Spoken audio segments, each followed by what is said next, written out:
ये यथा माम प्रवदन्ते दास तथैव भजाम्यहम्, यानी मुझे जो जिस रूप में स्मरण करता है मैं उसी रूप में उसको दिखाई देता हूं। पहला आयोजन है जिसको दुनिया के मीडिया ने सराहा है और दुनिया की मीडिया की चर्चा मैंने कल भी की थी, चाहे वह वॉल स्ट्रीट जर्नल अमेरिका का हो, BBC लंदन हो, एक्सप्रेस ट्रिब्यून हो, द न्यूयॉर्क टाइम्स हो, राइटर्स हो, द गार्डियन हो, CNN हो, इन सब ने इस महाआयोजन की तारीफ की। ये जो प्रदूषण की बात करते थे ना, ये वही लोग हैं जो अपने समय में कुछ कर नहीं पाए।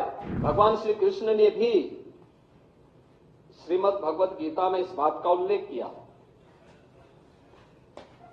ये यथा माम प्रवदन्ते दास तथैव भजाम्यहम्, यानी मुझे जो जिस रूप में स्मरण करता है मैं उसी रूप में उसको दिखाई देता हूं।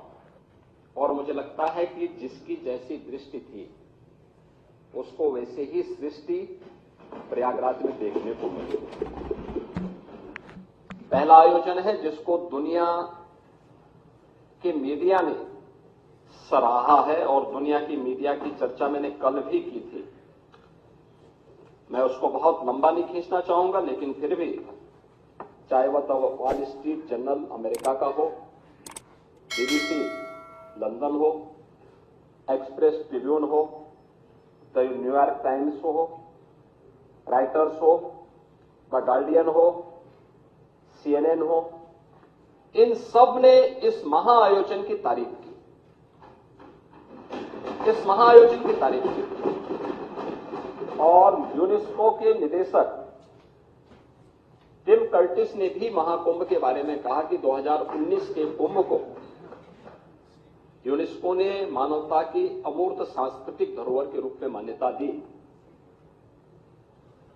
उन्होंने कहा कि इससे पहले 2023 में इसके सामाजिक, आर्थिक और पर्यावरणीय प्रभावों की निगरानी की जा रही थी। कुंभ मेला प्राकृतिक और सांस्कृतिक धरोहर के रूप में विश्व को एक नई दृष्टि प्रदान कर रहा है और वे स्वयं भी महाकुंभ के हिस्सेदार बने थे, उसमें भागीदार बने। महोदय, आज का एक बहुत महत्वपूर्ण आर्टिकल है, मैं उसकी ओर भी सदन का ध्यान आकर्षित करना चाहूंगा। और वह इसलिए भी आवश्यक है क्योंकि हमारे प्रतिपक्ष के जो माननीय सदस्य हैं वे जानते हैं देश के एक प्रतिष्ठित हिंदी आलोचक श्री सुधीर पचौरी को।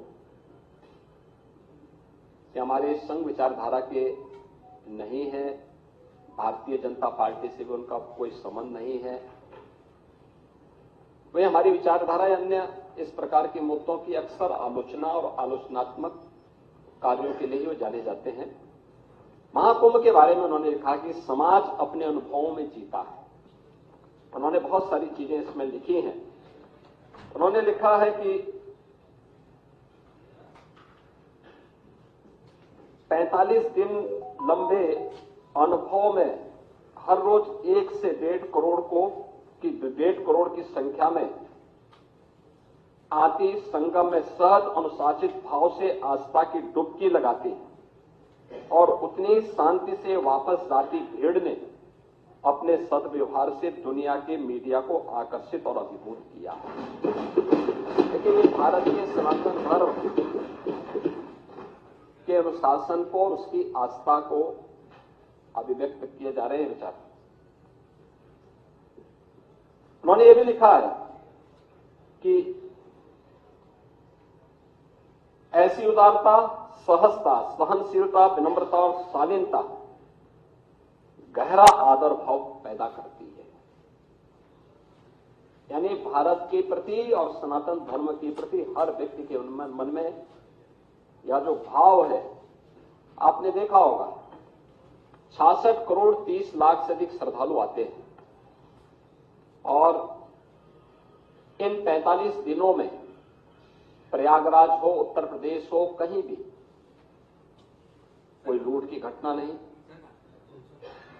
कोई अपहरण की घटना नहीं, कोई दुष्कर्म बलात्कार की घटना नहीं, कोई भी छेड़छाड़ नहीं, कोई भी ऐसी घटना नहीं जिसके बारे में कोई अपने आप को शर्मिंदा महसूस करे। ये सामाजिक अनुशासन नहीं तो क्या है?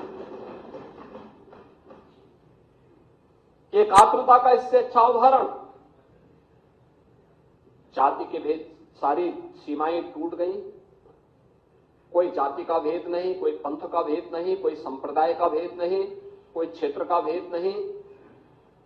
देश की सीमाओं को भी लांघने वाला, वसुधैव कुटुंबकम के भाव को जागृत करने वाला महाकुंभ एक नया संदेश दुनिया को दिया है। और अंत में श्री सुदेश पचौड़ी इस बात को भी लिखते हैं अपने आर्टिकल में कि क्या पता कि ऐसे ही निंदकों के प्रतिकार में इस महाकुंभ में इतने रिकॉर्ड तोड़ श्रद्धालु आए ताकि दुनिया जान ले कि समस्त हिंदू समाज एक है।